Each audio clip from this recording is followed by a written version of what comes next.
everybody, this is Leah of seejanedrill, and maybe you're wondering, Leah, what have you started without us? Okay, what I'm doing is I'm just prepping a wall here for a texture. Now what I want to show you is this. Here's the thing.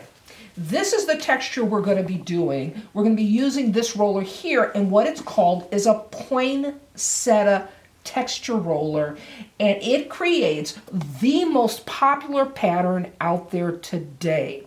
And what I will say is a lot of people write me and they say, Leah, I've got this like flower starburst pattern. How do I reproduce it? Well, this is how you reproduce it. You use a roller like this. What I've got here is I've got a hot dog roller, and I'm just putting up my texture.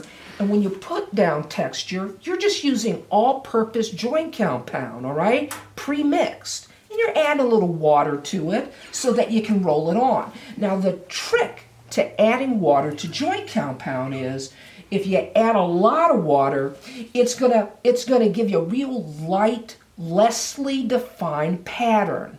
If you add a small amount of water, okay, just enough to roll it on, you're gonna have a very sharp, very defined pattern. So it's all about personal preference, okay? Now what I want to tell you is this.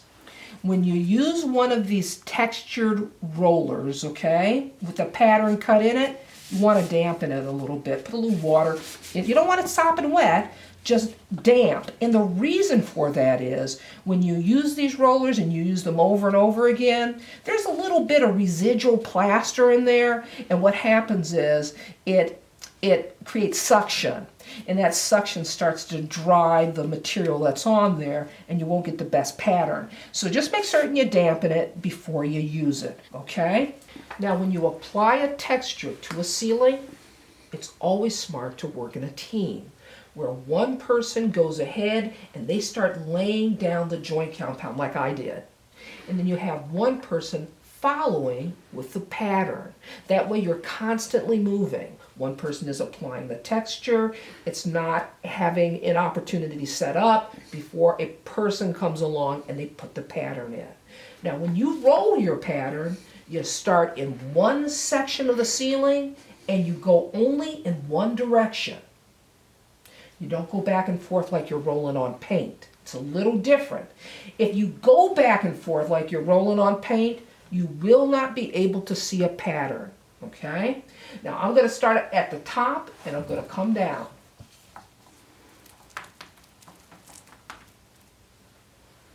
And you want to slightly overlap. Is this pattern looking familiar to you?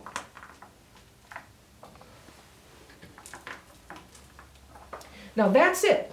That's called the poinsettia pattern. You know, when you're doing a ceiling and say the ceiling is 20 by 20, you can really see that pattern pop. But when we're up close like we are right now, maybe you can't see it as well. So what I'm going to do is I'm going to take a knife here and I'm just going to lay this flat a little bit like this.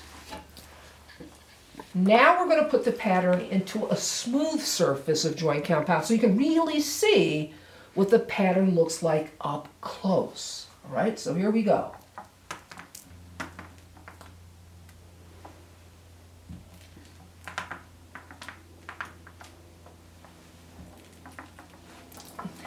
Now, if you notice, it's more defined. But what I will tell you is this. This would be very difficult to do where you're laying joint compound down smooth and then you're rolling over it. I only did it this way so that you could see the real definition of the pattern. Now what I will tell you is that this right here, the poinsettia pattern, is a very popular pattern, but it's popular for ceilings, okay?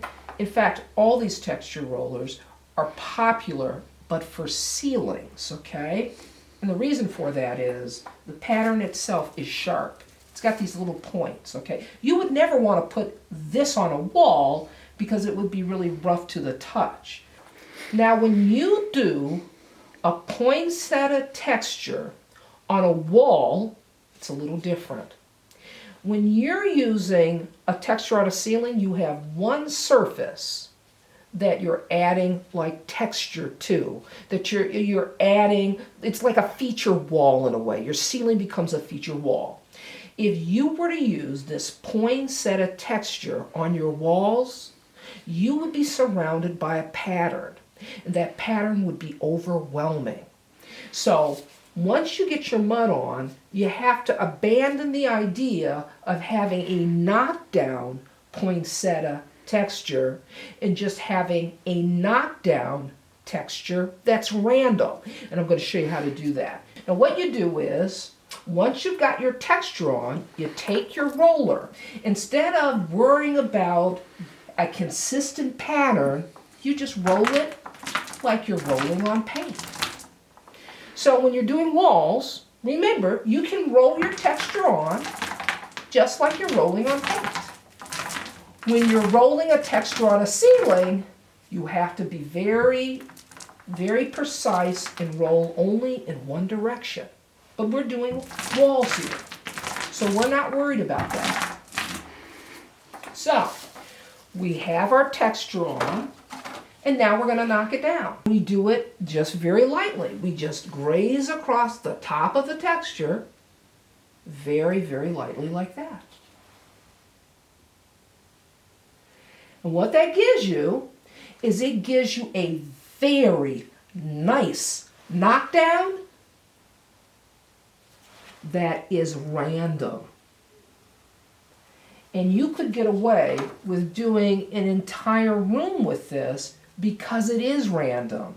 And it adds a lot of texture to your walls without those points where you feel like you're touching a porcupine, okay? This is very flat and very smooth to the touch. What this is it gives you an additional option when you use any texture roller, not just a poinsettia texture roller, but any texture roller to do a knockdown with it.